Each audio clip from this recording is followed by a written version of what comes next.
GT சிஎஸ்கேவை ஜெயிச்சாலா அதுல ஒரே ஒரு சின்ன சந்தோஷம் இருக்குங்க.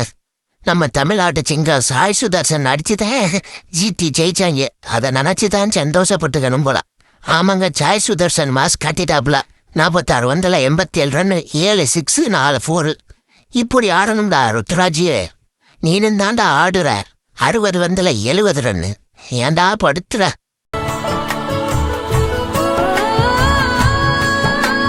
இப்ப இருக்க சிஎஸ்கே நிலைமைய பாருங்களேன். 8 மேட்ச் விளாண்டுருக்கா, 5 மேட்ச் தோத்துருக்கா, 3 மேட்ச் மட்டும்தான் ஜெயிச்சிருக்கா.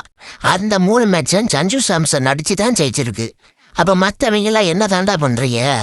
இப்படியே இருந்தா பிளே ஆப்ஸ் எல்லாம் போகவே முடியாதுங்க.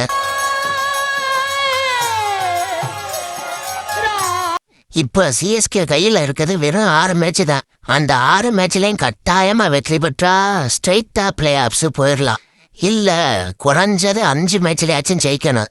ஆனா அந்த 5 மேட்ச்ல ஜெயிச்சாலும் ரன் ரேட் அடிப்படையில தான் போக முடியும். அப்படின்னா ரன் ரேட்டும் நல்லா ஜெயிக்கணும். இல்லைன்னா யாராச்சும் தோப்பாங்களான்னு இலவு காத்தள்ளி மாதிரி காத்துக்கிட்டு பாயிண்ட்ஸ் டேபிள பாத்துக்கிட்டு இருக்கணும். எனக்கு தெரிஞ்சு இனிமேல் சிஎஸ்கே போறதுக்கு ரொம்ப வாய்ப்பு கம்மிங்க. ஏன்னா இருக்கிற ஃபார்மு, டீமு, செட்டிங்கு அப்படி இருக்குங்க. ஒன்றும் சொல்லிக்கிற மாதிரி இல்லை. ருத்ராஜோட இந்த இன்னிங்ஸ் பத்தி நீங்க என்ன நினைக்கிறீங்க? சிஎஸ்கே இந்த வருஷம் பிளே ஆஃப்ஸுக்கு போகுமா இல்லையா? உங்களுடைய கருத்துக்களை கமெண்ட்ல சொல்லுங்க.